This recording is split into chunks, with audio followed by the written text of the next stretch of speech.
Last time அரைச்சிட்டு வந்த நலங்கு மாவு காலி ஆயிடுச்சுங்க. ஸோ ஃப்ரெஷ் பேட்ச் ரெடி பண்ணியிருக்கோம். லாஸ்ட் டைம் வாங்கினவங்க எல்லாருமே ஆர்டர் கொடுத்துருக்காங்க.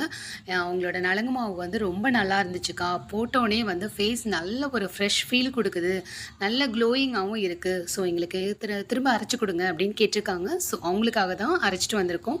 நம்மளோட நலங்கு மாவில் நம்ம என்னெல்லாம் ஆட் பண்ணுறோம் அப்படின்னா, பச்சை பயிறு, மைசூர் பருப்பு, கொண்டக்கடலை, வெள்ளை உளுந்து, பார்லி அரிசி, கார்போக அரிசி, வசம்பு, ஜாதிக்காய், கூழாங்கிழங்கு, கஸ்தூரி மஞ்சள், பாதாம், ரோஜா இதழ், மகிழம்பூ, ஆவாரம்பூ, வெட்டிவேர் இதெல்லாமே ஆட் பண்ணி தான் நம்ம இந்த நலங்கு மாவு ரெடி பண்ணுறோங்க. இது ரொம்ப நேச்சுரலாக இருக்கும். அதோட ஸ்மெல்லும் பார்த்தீங்கன்னாக்கா ரொம்பவே பிடிக்கும் உங்களுக்கு.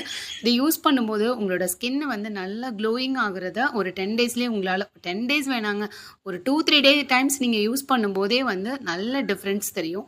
இதில் போட்டிருக்க அந்த பருப்பு வகைகள் எல்லாமே ஸ்கின் க்ளோயிங்க்கு அவ்வளோ சப்போர்ட்டிவாக இருக்கும்.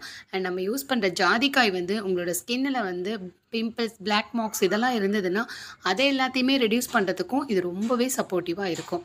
வேணுங்கிறவங்க நம்மளோட நலங்கு மாவு ஒரு டைம் வாங்கி ட்ரை பண்ணி பாருங்கள்.